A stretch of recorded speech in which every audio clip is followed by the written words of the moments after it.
बस बैठे वाला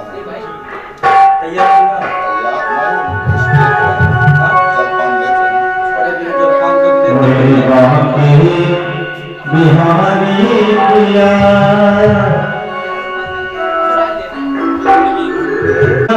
मेरा लिया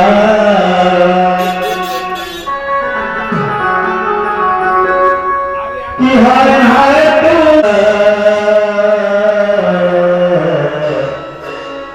भाई भाई तूने प्यार किया,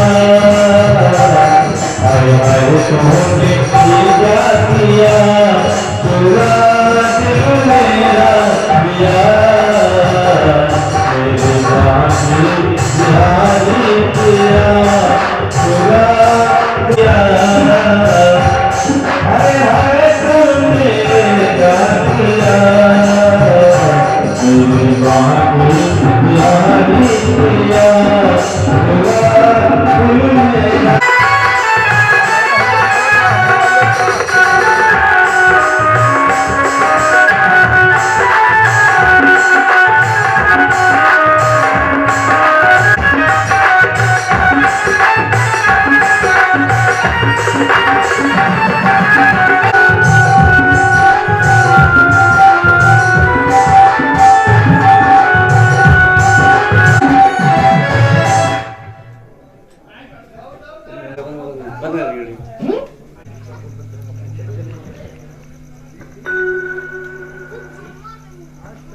मेरे बाके बिहारी पिया, चुरा दिल मेरा लिया, मेरे बाके बिहारी पिया, चुरा दिल मेरा लिया।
सरकार की रोश श्री रामचंद्र जी महाराज की बोलिए। और सब गुरु प्रेमी सदैव से निवेदन है, गुरुदेव जी मंच पर आसीन हो गए हैं। आप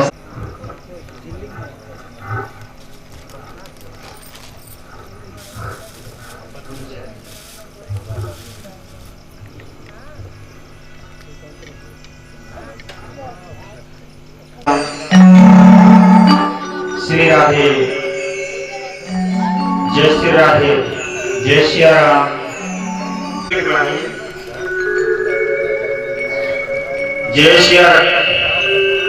श्री सीताराम, जय श्री राम।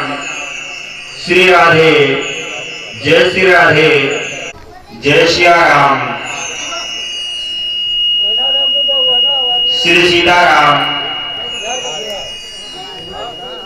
जय श्री राम। मिलने लगेगा यहाँ जी। जय श्री राम। श्री राधे, सीताराम। श्री राधे,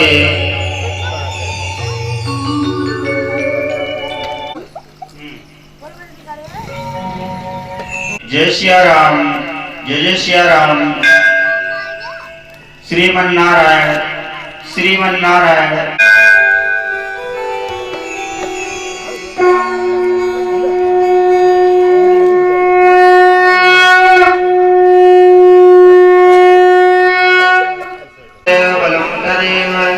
लक्ष्मीपते ते अंगुजम् अस्मरामि। लाभस्तेषां जयस्तेषां कुतस्तेषां पराजयः तेषां तत्र श्रीविजयो मूर्तिर्ध्रुवा नीतिर्मन्मतिर्मम। अनन्याः चिन्तो यो माजना पर्युपासते तेषां नित्याभियुक्तानां योगक्षेमं वहाम्यहम्। गजाननं भूतादिकं शरणं गिरिगौरी नारायणी। पुष्पं समर्पयामि सर्वेभ्यो देवेभ्यो नमः।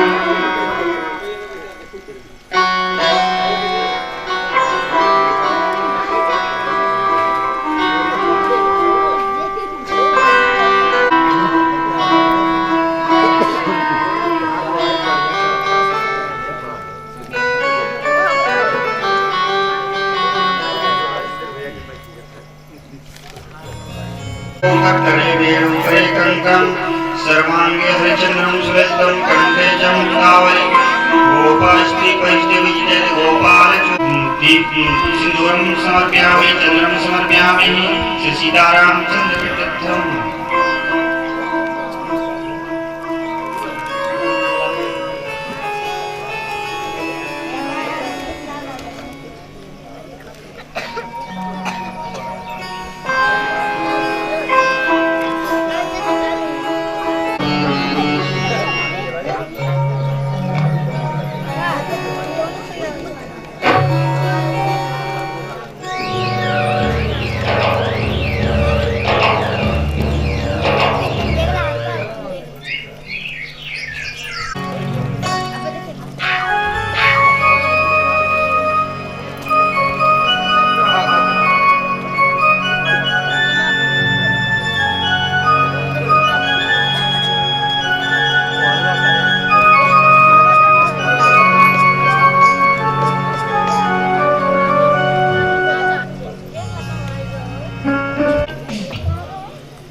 सर्वेभ्यो देवेभ्यो नमः।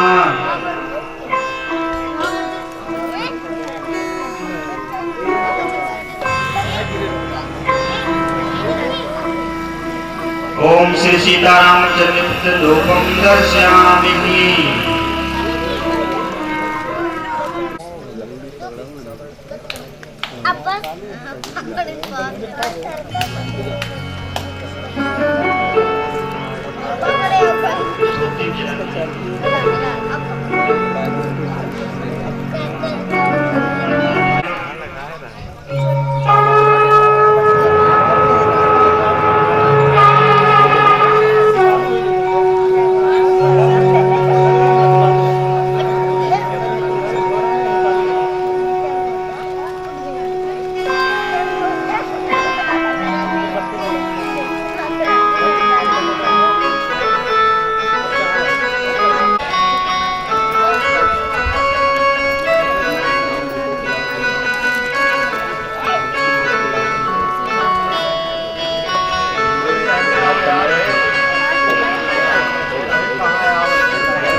देवास्य प्राणस्य मुखं दीपं दर्शयामि सर्वेभ्यो देवानां दीपं प्रदर्शयामि इति श्री सीतारामचंद्र दीपं दर्शयामि।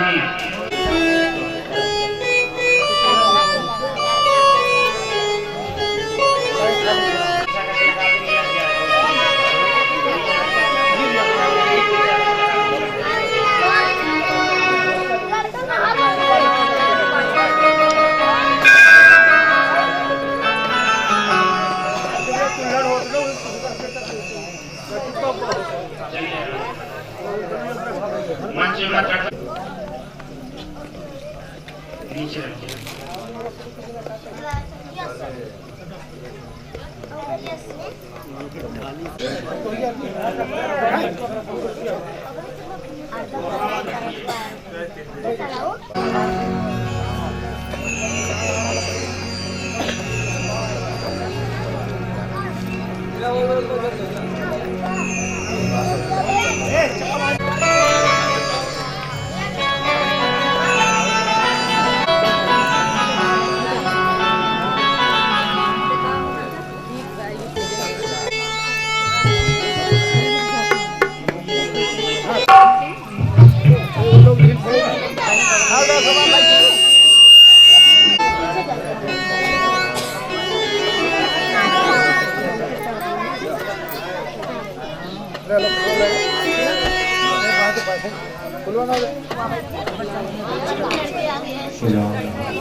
बहुत बेस हो गई है कैसे। श्री राम जय जय श्री। आइए हम सभी गुरुदेव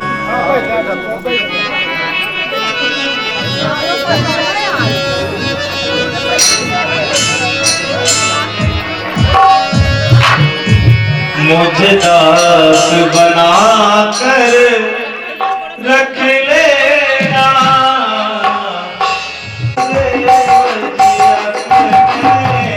चरणों में गुरुदेव जी अपने चरणों में, भगवान जी अपने चरणों में मुझे दास बना कर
रामचंद्राय श्री कृष्णाय श्री सीतारामचंद्राय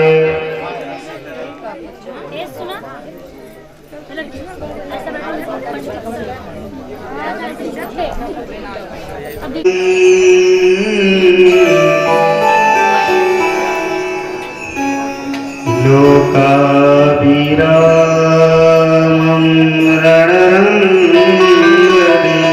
रणरङ्गवीरम्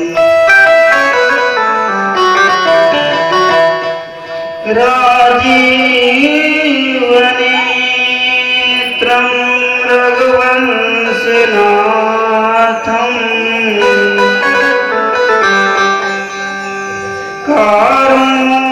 कारुण्यरूपं करुणाकरन्तम्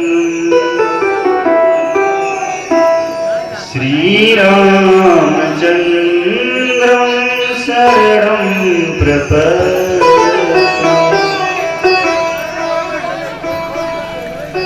मनोहरम्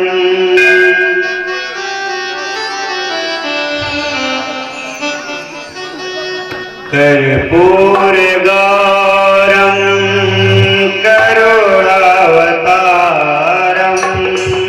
संसारसारं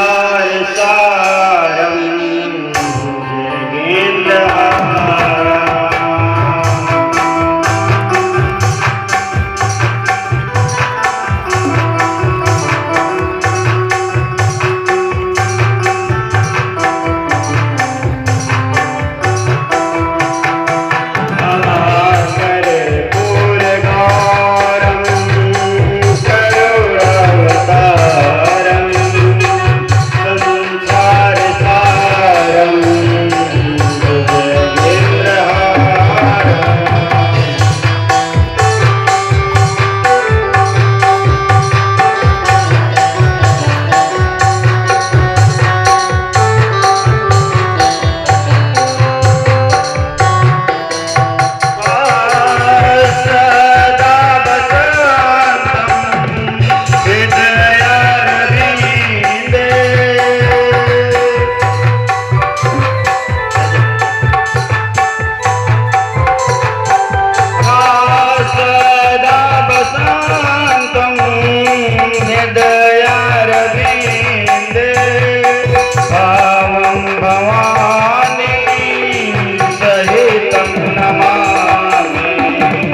देखिए बच्चों का नाम लिए 2-4 लोग उधर से प्रकट हो गए।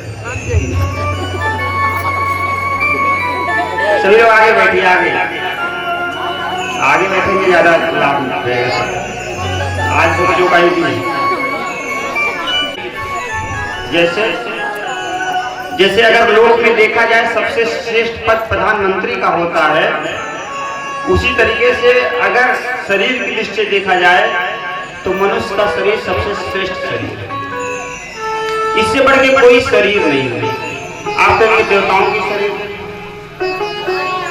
देवताओं की शरीर भी वो शरीर नहीं है, क्योंकि देवता वो बनते हैं जो अपने कर्म का फल भोगते हैं, वो देवता बनते हैं। उनको केवल अपने कर्म का फल भोग सकते हैं, नया कर्म नहीं कर सकते। और नया कर्म करने के लिए हमको मनुष्य की शरीर मिली हुई है। तो ये बड़ा ही सौभाग्य का विषय, नर तन हमको प्राप्त है। और मनुष्य नर तन का एकमात्र उद्देश्य जानते क्या है? मोक्ष की प्राप्ति।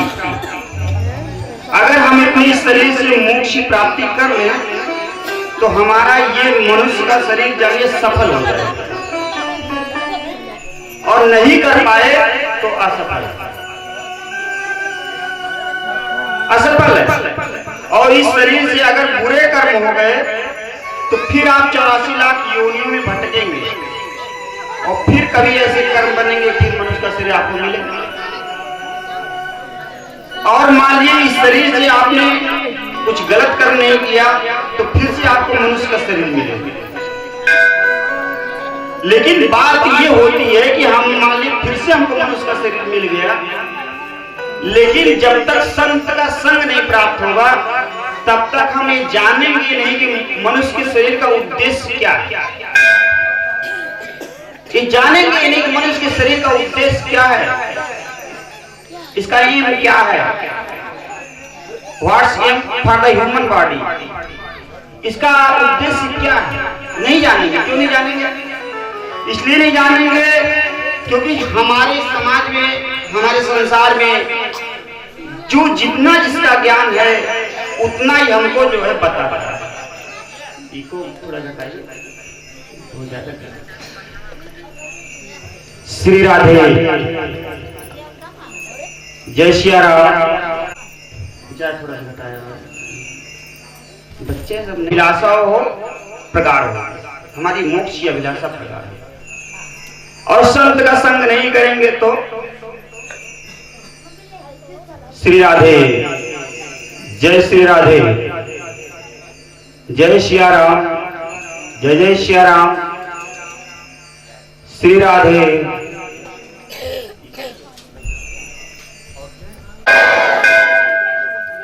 जैसे अनंत जन्मों में हमारे बहुत माता पिता हुए हैं, कोई ऐसा नहीं कि हमारे जो माता पिता हमको मिले हैं ये नए हैं, ना ना। इस जीव का स्वभाव ही है माता पिता बनाना, और इसने अनंत जन्मों में अनंत माता पिता बनाए हैं। और ये गारंटी नहीं कि इस जन्म में हमारे जो माता पिता हैं अगले जन्म में ही वो भी माता पिता होंगे, ये गारंटी नहीं, कोई गारंटी नहीं।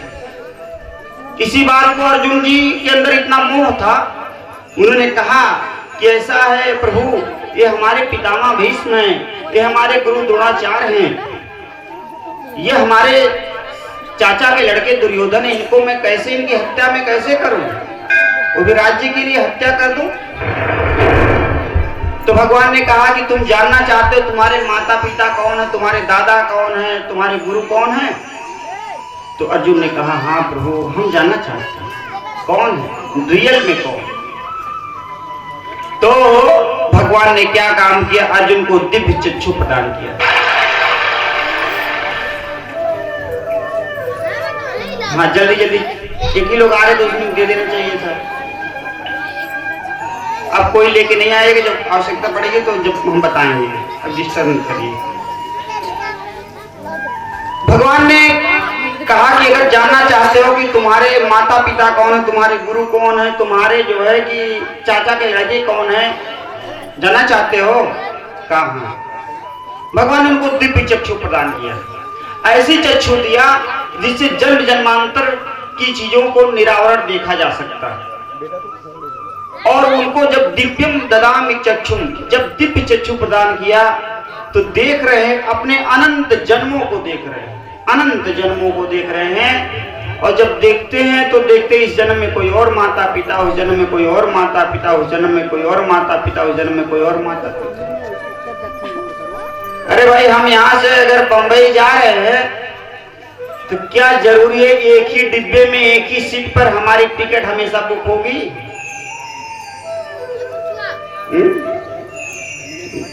कभी that's the impossible for all person, ये मतलब एकदम से असंभव है कि एक ही डिब्बे में वही सीट मिल जाए। संयोग हो सकता है लेकिन हो नहीं सकता। तो वैसे आप अगला जन्म लेंगे, ये जरूरी नहीं है कि यही मां का गर्भ प्राप्त होगा, यही मां हमें प्राप्त होगी,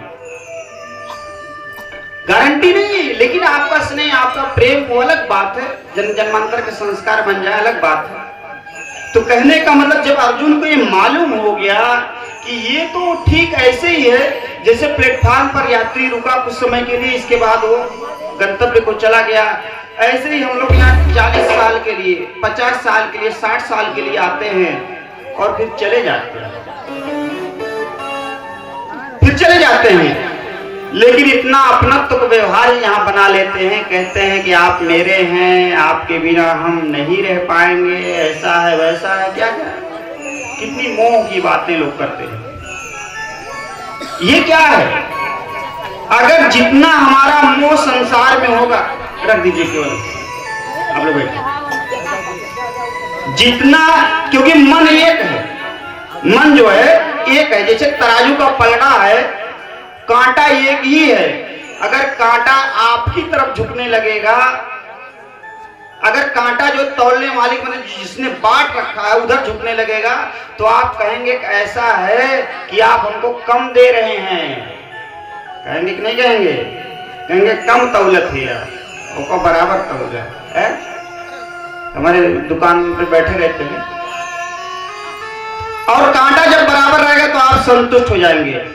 वैसे जीवन का कांटा अगर भगवान के प्रति, संसार के प्रति सम है तो भगवान आपसे प्रसन्न रहेंगे और आप भी संसार में प्रसन्न रहेंगे। लेकिन कांटे का बाट अगर इधर बाट की तरफ है, माने संसार की तरफ है, तो भगवान कहेंगे कि ये हमको कम प्रेम दे रहा है, क्योंकि भगवान प्रेम के भूखे हैं। राम ही केवल प्रेम किया, भगवान कहेंगे ये कम वो कर रहा है। लेकिन कांटा हमेशा जो एकदम सीध में हो, भगवान को भी उतना प्रेम, संसार को भी उतना प्रेम। और भगवान को प्रेम आप तभी दे सकते हैं जब आप संसार में ये बताया जाए, आपके माता पिता है, आपके पति या पति के पत्नी, वो बताएं कि भैया ऐसा जितना हमसे प्रेम करना जरूरी है ना, उतना परमेश्वर से भी प्रेम करना जरूरी है। संत ये कभी नहीं कहता कि आप हमसे प्रेम करिए, वो सदा कहता है आप भगवान से प्रेम करिए। आई एम नथिंग, कभी संत नहीं कहता है, वो कहता आई एम नथिंग। तो इसलिए संत की इसीलिए महिमा है कि वो ये बताता है कि भगवान से प्रेम करिए और भगवान के प्रेम से आपका कल्याण होगा, कल्याण होगा। और इस जन्म जन्मांतर की जो दशा से आप मुक्ति की प्राप्ति करेंगे, नहीं तो आप संसार में भटकते फिरेंगे। पत्नी के लिए बेईमानी किया है तो पत्नी काम नहीं आएगी। बेईमानी का जब तराजू भगवान तौलेंगे तो वहां पत्नी खड़ी होकर गवाही नहीं करेगी कि स्वामी जी हमारे लिए बेईमानी आपने किया, मैं जो है नरक सहूंगी। वहां की बात छोड़िए, यहां ही अगर आपने पत्नी के लिए कत्ल कर दिया है तो कोई पत्नी पति के साथ जेल नहीं जाती है कि 302 पहले जज साहब हमको सुनाइए फिर इनको सुनाइए। वो तो जानकी जी थी कि राम जी को बन हुआ और वो आगे आगे चलने के लिए तैयार हो गई, ऐसा कोई चाहता नहीं। तो फिर प्रेम किस बात का? तुलसी यही संसार में, तुलसी यही संसार में भांति भांति के लोग और सबसे हिल मिल रहिए, नदी नाव संजो। जैसे नदी और नौका का कंटिन्यू रियल रिश्ता थोड़ी ना होता है। अरे अभी तैर रही है, जाके फिर किनारे लग जाएगी।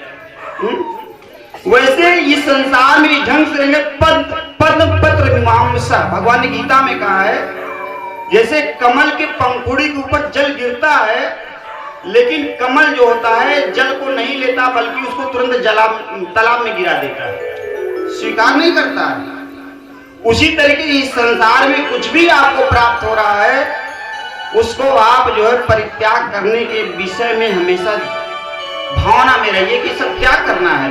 ये मोह माया का संसार, घर द्वार मकान खेती बाड़ी पति पत्नी पुत्र, सब क्या करना है। जिस दिन आपके अंदर ऐसी भावना प्रगाढ़ होनी शुरू हो जाएगी, समझिए कि आप भगवान की तरफ उन्मुख होना शुरू हो गए हैं।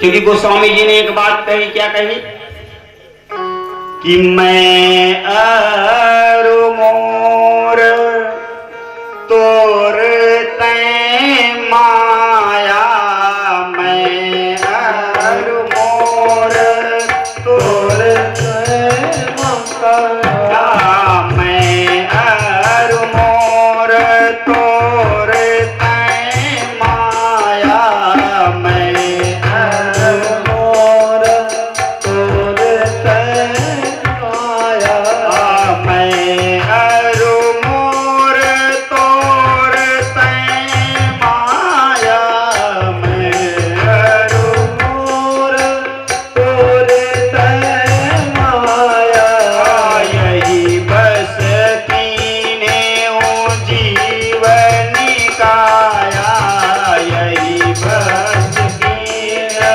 ओ जीवनी काया, यही बस कीने ओ जीवनी काया, यही बस कीने ओ जीवनी काया, मोह सकल व्याधि कर मूला, मोह सकल व्याधि कर मूला, मोह सकल व्याधि कर मूला, मोह सकल व्याधि कर मूला, नहीं देवने ओ बजही रहु सोला, नहीं देवने ओ बजही बहु सोला।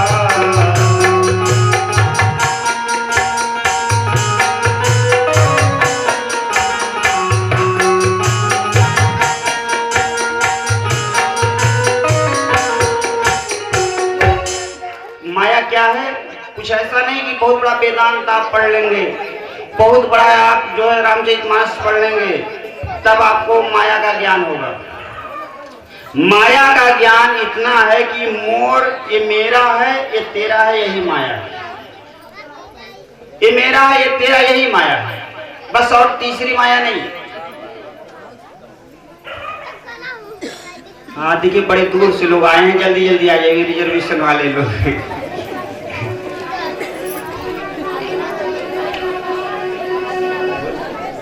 ये मेरा है, ये तेरा है, यही तो माया है। जो माया से मुक्त हो है वो क्या कहता है? तेरा तुझको अर्पण क्या लागे मेरा। आप लोग ओम जय जगदीश सारे पढ़ते हैं ना, तेरा तुझको अर्पण। लेकिन तेरा तुझको अर्पण करने की जब बात आती है तो कहते तो उसको भूल जाते हैं। वो तो केवल पढ़ करके भगवान को सुनाने की बात है।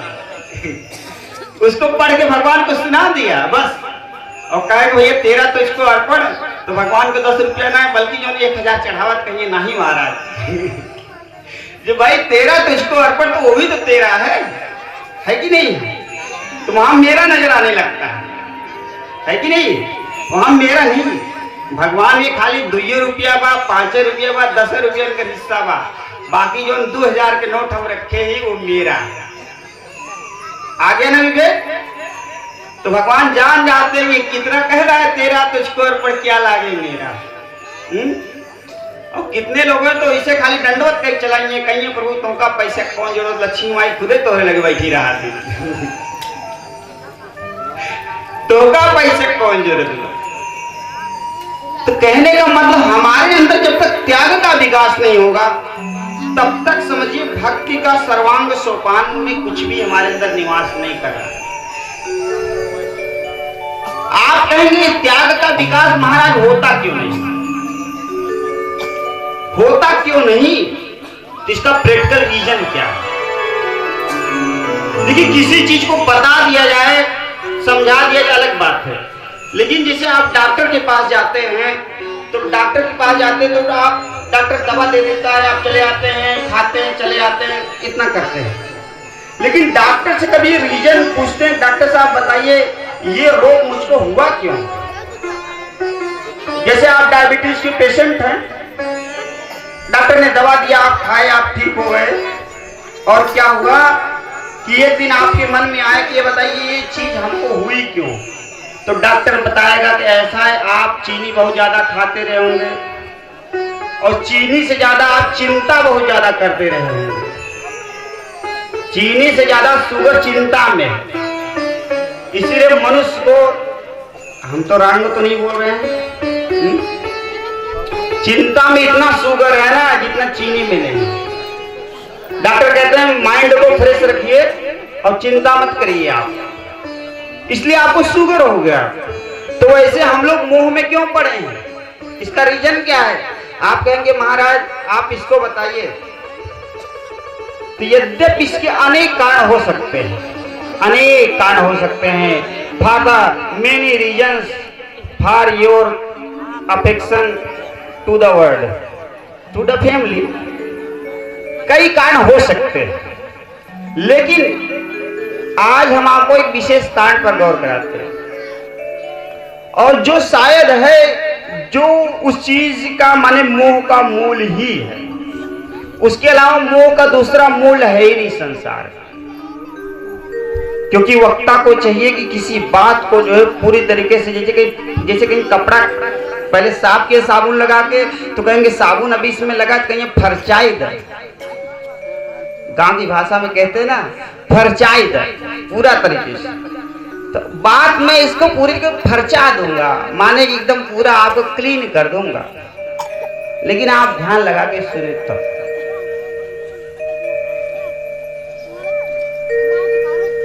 लेकिन आइए उससे पहले भगवान का नाम संकीर्तन कर लेते हैं, थोड़ा आप लोगों का मन पवित्र हो जाए, वाणी पवित्र हो जाए, फिर उस विषय में करेंगे प्रेम सहित। सीताराम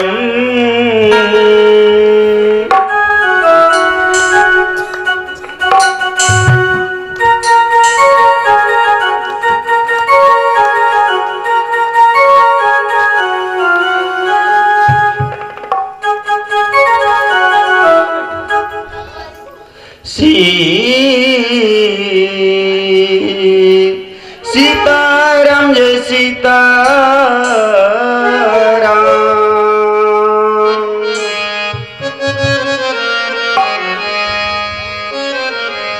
सीताराम जय सीताराम, सीता सीताराम, सीता सीताराम जय सीताराम, सीता सीताराम, सीता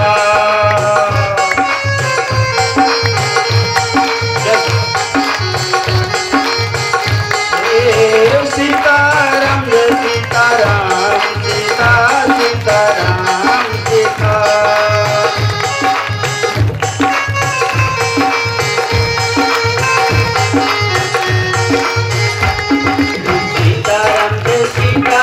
सीताराम सीताराम जय सीताराम, जय सीताराम, सीताराम सीताराम जय सीताराम, सीताराम सीताराम जय सीताराम, सीताराम सीताराम, सीताराम जय सीताराम, सीताराम सीताराम जय सीताराम, सीताराम सीताराम, सीताराम जय सीताराम, सीताराम जय जय। पीछे वाले दोनों हाथ ऊपर सबके,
जय सीताराम सीताराम सीताराम, जय जय सीताराम सीताराम सीताराम।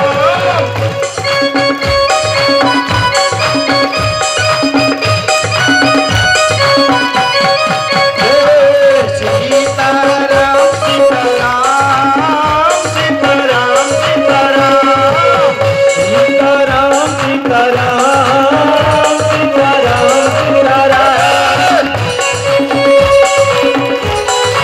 क्या बात है?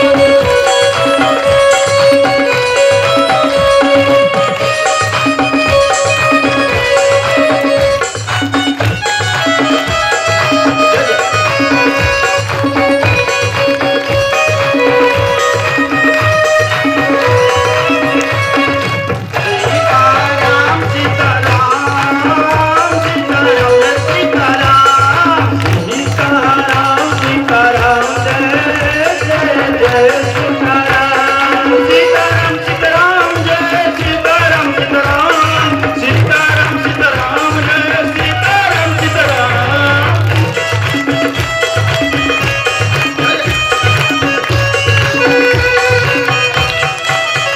जय सीताराम सीताराम जय सीताराम सीताराम, सीताराम सीताराम जय सीताराम सीताराम। जय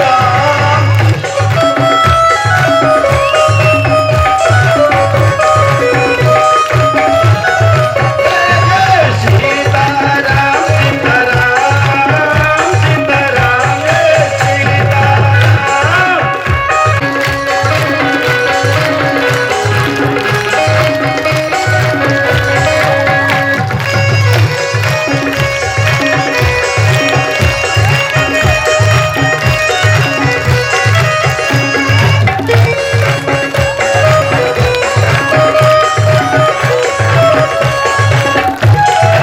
राम सीताराम सीताराम जय सीताराम सीताराम जय सीताराम, जय सीताराम सीताराम सीताराम जय सीताराम सीताराम सीताराम, जय सीताराम सीताराम सीताराम जय सीताराम सीताराम सीताराम जय सीताराम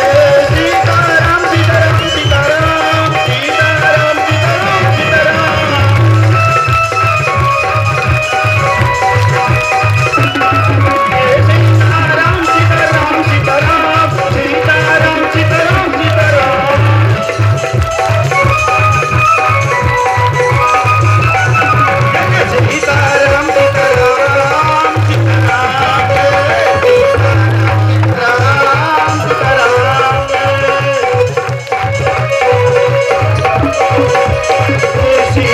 सीताराम सीताराम सीताराम, जय सीताराम सीताराम सीताराम, जय सीताराम सीताराम, जय सीताराम सीताराम सीताराम, जय सीताराम सीताराम सीताराम।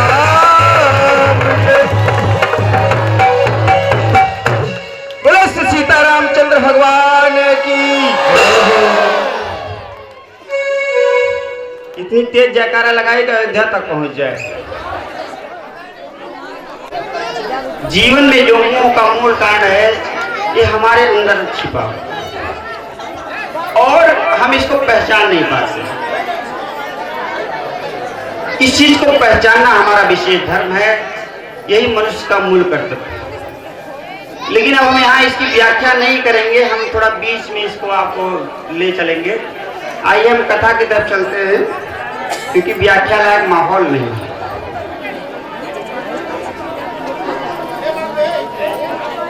अवधपुरी रघुकुल मणि राव, वेद विदित तेहि दशरथ नाम। धर्म धुरंधर गुण निधि ज्ञान, हृदय भगति मति सारंग पान। अयोध्या में महाराजा दशरथ जी रह रहे हैं और महाराजा दशरथ जी चक्रवर्ती सम्राट। चक्रवर्ती सम्राट का अर्थ यह होता है कि जिसका पूरे पृथ्वी पर राज्य होता है उसे चक्रवर्ती सम्राट कहते हैं, चक्रवर्ती सम्राट। लेकिन चक्रवर्ती सम्राट होने के बावजूद भी उनके जीवन में एक विशेष समस्या है। क्या समस्या है? कि उन्होंने अपने संतान की प्राप्ति के लिए जीवन में 3 शादियां किया, 3 विवाह किया उन्होंने, कौशल्या जी से, कैकेयी जी से, सुमित्रा जी से, लेकिन संतान की उत्पत्ति नहीं होती। इसलिए बड़े दुखी रहते हैं। सारी व्यवस्था उनके राज्यकाज में है, जाते हैं स्वर्ग में युद्ध करने के लिए, आगे हुई जी सुरपत ले अर्घ सिंहासन आसन दे। सुरपत माने देवराज इंद्र, जिसको आगे ले करके आगे आकर के सम्मान करते हैं और फिर जा करके उनको अपने आसन पर बैठाते हैं। ऐसे महाराजा दशरथ के यहाँ किसी प्रकार से संतान नहीं, माने लल्ला नहीं है, बेटा नहीं। और हमारे लौकिक जीवन में जानते ही हैं कि जब तक संतान की उत्पत्ति नहीं हो जाती है तब तक विवाह आपका सफल नहीं माना जाता। विवाह कर लीजिए, लेकिन कहा गया है एक स्त्री का पत्नी रूप ज्यादा महत्व नहीं रखता है, बल्कि माँ का रूप ज्यादा महत्व रखता है। जब वो माँ बनती है तो पूर्णता को प्राप्त करती है। अभी पत्नी होना एक सेकेंडरी अवस्था है, पत्नी होना एक सेकेंडरी अवस्था है, लेकिन माँ होना स्त्री की पूर्णता। स्त्री अगर माँ बन गई तो समझिए उसके जीवन में पूर्णता प्राप्त हो गई, वो पूर्ण हो गई। लेकिन इतने बड़े साम्राज्य में जहां महाराजा दशरथ जी विराजमान हैं, जो इंद्र के यहाँ, कुबेर के यहाँ, सबके यहाँ जाते हैं युद्ध करने के लिए, उनकी पत्नी इस तरीके से अपूर्ण है, सुमे हुए अपूर्ण है, दुखी संतान से। संतानहीन व्यक्ति जो होता है दुखी होता ही। तो ऐसा विचार करके जो है, अच्छा अयोध्या में एक समस्या है हमारे अयोध्या में। क्या समस्या जानते हैं? अयोध्या के राजाओं को संतान योग माने की नहीं है, संतान दोष योग है। यहाँ आप पहले की परंपरा में देखेंगे, महाराजा सगर इत्यादि उत्पत्ति में भी देखेंगे तो आपको लगेगा कि अयोध्या में ये समस्या प्राचीन है। यहाँ तक कि महाराजा दिलीप के भी संतान नहीं थी तो महाराजा रघु के लिए उन्होंने गौ माता की सेवा की। तो ये अवस्था माने अयोध्या में संतान माने पितृदोष जो होता है, संतान न होने की जो समस्या, ये प्राचीन है। महाराजा दशरथ जी के पिताजी थे जिनका नाम था अज। क्या नाम था? अज। अरे इधर आप लोगों को ध्यान इधर होना चाहिए।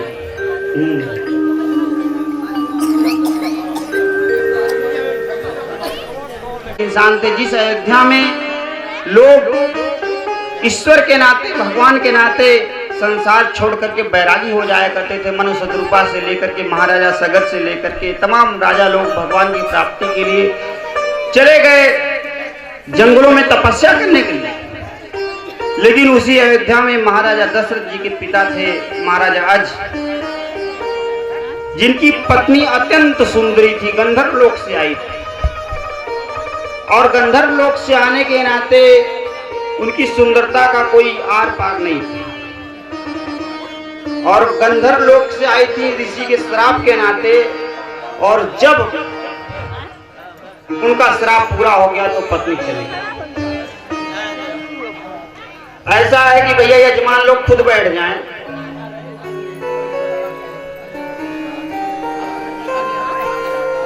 बड़ी मछलियां अगर की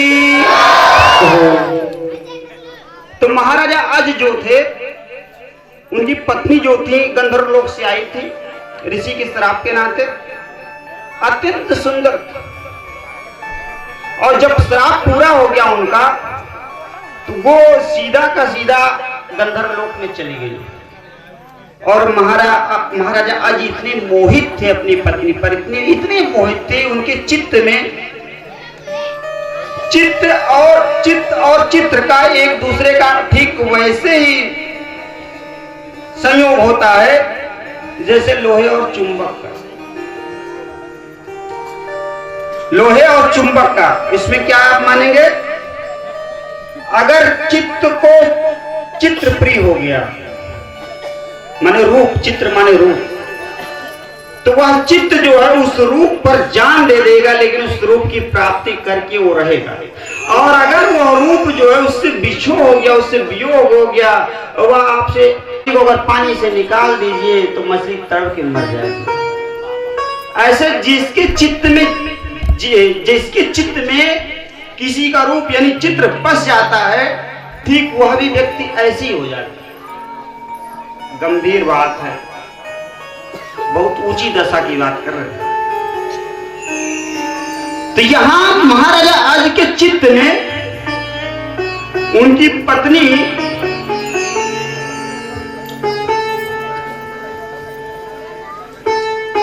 इंदुमती, कथा कहकर बहुत दिन हो जाती पड़े, कभी कभी 10-15 साल की चीजों को बोलना पड़ जाता है। तो भगवान ने थोड़ा दिमाग दे दिया, थोड़ा बहुत पढ़े लिखे तो नहीं, कुछ याद आ जाती चीजें। इंदुमती माने अपनी इंदुमती पत्नी की चित्र को, रूप को इतना उन्होंने अपने हृदय में प्रगाढ़ बैठा लिया कि जब इंदुमती चली गई स्वर्ग, माने कि मृत्यु लोक छोड़कर के स्वर्ग में चली गई, तो महाराजा अज का मन जो है गृहस्थी से ऊब गया। 8 साल तक वो अयोध्या में रहे, अयोध्या की बात बता रहे हैं, लेकिन उनका मन कभी राज शासन में नहीं लगा। ऐसा कहा जाता है कि महाराजा दशरथ छोटे ही से थे, उसी समय उन्होंने अपनी पत्नी के वियोग में क्या काम किया, अयोध्या छोड़ दिया। विचित्र से रहते, पागल से रहते थे, उनका मन कहीं नहीं लगता था। राजकाज से जब से इंदुमती चली गई कहीं नहीं लगता था। और हम ये जानना चाहते हैं, क्योंकि वहां जो लिखा गया है, बताया गया है रघुवंशम में कि सरयू और गंगा के किनारे वो जाकर के तपस्या करने लगे, माने पत्नी के वियोग में उन्होंने घर को छोड़ दिया, अयोध्या छोड़ दिया। तो क्योंकि आप लोग यहाँ के नजदीकी हैं, गंगा का अर्थ केवल गंगा मैया नहीं है, बल्कि जो भी नदियां सरयू जी में मिल जाती हैं उनको गंगा ही से ही संबोधित किया जाता है। तो जहां तक मुझको गेस लगता है, तो यहाँ सरयू जी में, इधर जो सरयू जी में जैसे आप लोग टांडा वगैरह जाते हैं और दोहरी घाट है, तो यहाँ कोई संगम है, कोई नदी आकर के मिली है सरयू जी में? कोई नदी माने संगम है? संगम का अर्थ क्या? नहीं है। दोहरी घाट में स्वामी यद्यप हम तो गए, लेकिन हम रात में थे, देख नहीं पाए, तो वहीं आकर के वो तपस्या में लीन हो गए। मेरा कहने का सज्जनों ये अर्थ है कि मनुष्य जब हो, मतलब किसी के वियोग में उसका चित्त इतनी व्याकुल हो जाता है। शरीर में हमारे कई आध्यात्म की दृष्टि अगर देखा जाए तो शरीर में हमारे कई चक्र हैं, और जो हमारा नाभि है, जहां से शक्ति पैदा होती है, जहां से ऊर्जा पैदा होती है, इसे कहते हैं स्वादिष्ठान चक्र।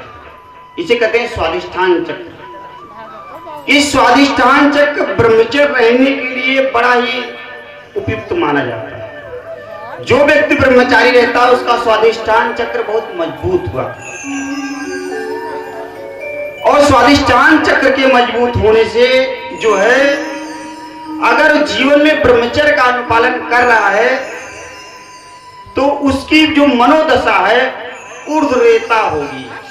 ऊर्ध्वरेता माने उसको मानसिक ऊंचाई मिलेगी, और जब मानसिक ऊंचाई मिलेगी तो उसकी बुद्धि ईश्वर में लगेगी, उसकी बुद्धि ईश्वर में लगेगी। लेकिन जो व्यक्ति स्वादिष्ठान चक्र में आपका बल सन्निहित है, अगर आपने अपने जीवन को ईश्वर में न लगा करके कहीं और लगा दिया और आप उस ऊर्जा का क्षरण कर रहे हैं, तो आप निश्चित रूप से आपकी बुद्धि ईश्वर में न लग करके स्त्री या स्त्री की चित्त पुरुष में लगेगी। ये वैज्ञानिक बात बता रहा हूं, रियल बात बता रहा हूं, इसमें किसी प्रकार कोई अन्यथा नहीं। आप अपनी ऊर्जा को जहां लगाएंगे चित्त वहीं जाएगा। ऐसा नहीं कि चित्त मनमाना जो है गति करेगा ना, अपनी ऊर्जा को आप जिस दिशा में लगाएंगे चित्त वहीं जाएगा। तो महाराजा आज ने अपनी ऊर्जा को जहां लगाया था चित्त वहीं के लिए व्याकुल होता है। और आप भी अपनी ऊर्जा को जहां लगाते हैं, आप दुनिया के किसी कोने में रहते हैं, आप अमेरिका रहे, लंदन रहे, कहीं भी रहे, भागकर घर आते हैं और जब तक घर में अपने लोगों का मुंह नहीं देख लेते तो संतोष नहीं। और जिसने अपनी ऊर्जा को केंद्रित रखा, जितने अपनी ऊर्जा को जो है सेंटर में रखा, जितने से अपनी ऊर्जा को ऊर्ध्वता बनाया, उसका चित्त जो होता है, उसका चित्त खुद में केंद्रीभूत होता है। उसकी मन, उसकी बुद्धि स्वयं जो है सेंटर में रहती है। उसको कहीं भी वो रहेगा, प्रसन्न रहेगा, आनंदित रहेगा, उसको किसी की आवश्यकता है ही नहीं। क्योंकि मनुष्य जीव जो होता है, जीव अधूरा है। या तो ये ईश्वर से संयोग करेगा तब सुखी होगा, और संसार की रीत तो आप लोग जान ही रहे हैं, ये जीव अधूरा है। तो इसलिए संयोग की जो गति हमारी है, ये स्वाधिष्ठान चक्र से शुरू होती है। और इसीलिए भगवान ने गीता में कहा, गीता में भगवान ने कहा कि मैं कामदेव हूं। आप लोग पढ़ेंगे तो आप लोग कहेंगे कि भगवान ने ऐसा कह दिया। तो भगवान ने ऐसा कह दिया तो इसका मतलब भगवान ही गलत है। कह सकते ही नहीं कह सकते, भगवान गलत है। गीता में भगवान ने कहा कि मैं ही कामदेव हूं। क्या भगवान असत्य बोलेंगे? भगवान असत्य नहीं बोलेंगे, भगवान सत्य बोलेंगे। लेकिन भगवान कामदेव हैं। कामदेव माने ऊर्जा, जो हमारे अंदर एनर्जी है वो काम की एनर्जी है, वो ब्रह्मचर्य की एनर्जी है। आप जितना ब्रह्मचर्य रहेंगे, स्त्री या पुरुष, उतनी आपकी एनर्जी जो है संरक्षित, सुरक्षित, सिक्योर रहेगी। तो कहने का मतलब जब भगवान कहते हैं मैं कामदेव हूं, तो उनका कहने का अर्थ है कि कामदेव का दशा प्रकृति ने बना दिया है, प्रकृति ने संरक्षित कर दिया है। अगर आप इसका सदुपयोग करें और इसको पूरी तरीके से संयमित रख के ऊंचाई पर आप पहुंचना चाहेंगे, तभी संसार में मोह से मुक्त हो पाएंगे। नहीं तो मोह से मुक्त होने का कोई आपके पास जरिया नहीं है, नहीं है, नहीं है। और इसीलिए हम सभी या गृहस्थ लोग मोह से मुक्त नहीं हो पाते। इसीलिए हमारे यहाँ जैन धर्म में एक बड़ी ऊंची बात कही गई। जानते हैं क्या कही गई? जैन धर्म में कहा गया, स्त्री के लिए मुक्ति पाने के लिए उसको एक बार मनुष्य का शरीर धारण करना पड़ेगा। गहरी बात है। स्त्री को मोक्ष की प्राप्ति करने के लिए एक बार मनुष्य का शरीर धारण करना पड़ेगा। तो कहा क्यों धारण करने पड़ेगा? कहा इसलिए धारण करना पड़ेगा कि मनुष्य की ब्रह्मचर्य की क्षमता जो है नैसर्गिक है कि पुरुष ब्रह्मचर्य रह सकता है अगर उसके मन में कोई विद्वेष या मान लिया कोई नकारात्मक भावना नहीं आए। लेकिन स्त्री जब अगले जन्म में अपने आप को जो है पुरुष बनाएगी तब वो ब्रह्मचर्य रह सकती है, क्योंकि उनकी नैसर्गिक अवस्था इस ढंग की नहीं है। इसलिए स्त्री को विवाह के लिए बहुत ही उनको कहा गया सन्यासी या साध्वी बनना जो है ये गलत है। तो कहने का अर्थ है कि अगर पुरुष को ये क्षमता प्रकृति ने दिया है तो पुरुष अपने जीवन को संयमित बना करके, नियमित बना करके, अपने स्वाधिष्ठान चक्र को मजबूत बना करके जो है जीवन की ऊर्जा को ऊंचाई की तरफ ले जाएं। और जीवन की ऊर्जा को जब आप ऊंचाई की तरफ ले जाएंगे तो आपके चित्त में ईश्वर नजर आने लगेगा। और जीवन की ऊर्जा को जब आप नीचे ले जाएंगे तो आपके चित्र में स्त्री नजर आने लगेगी और स्त्री के चित्र में पुरुष नजर आने लगेगा। और आपको लगेगा यही कि यही दुनिया, यही संसार है, यही मूलभूत विज्ञान है और उसमें कुछ मोह का कोई और विज्ञान नहीं है। आप इसको प्रैक्टिकल जीवन में उतार कर तो देखिए। आप अगर मेरी बातों को इसको उतार कर देखिए तो आप, मैं कहता हूं आप 3-4 साल में मोह से मुक्त हो जाएंगे, तुरंत मोह से मुक्त हो जाएंगे। उतारिए तो सही, लेकिन आप नहीं उतारेंगे, क्योंकि हमारे यहाँ संसार में, प्रकृति में यही बताया गया है कि संतान उत्पन्न करो और जो है ये प्रकृति को आगे बढ़ाओ, ऊंचे अपनी ऊर्जा को अगर इकट्ठा रखेंगे तो परमात्मा की प्राप्ति होगी, और अगर ऊर्जा का क्षण करेंगे तो बहुत होगा, पुत्र की प्राप्ति होगी, इससे ज्यादा कुछ नहीं। तो इसलिए कहा ना कि कांच कीच बदले ते लही करते डार परस मन देही। तो बताइए पुत्र की प्राप्ति बहुत उत्तम है कि परमात्मा का? बोलबा ना सभी लड़के को मुंह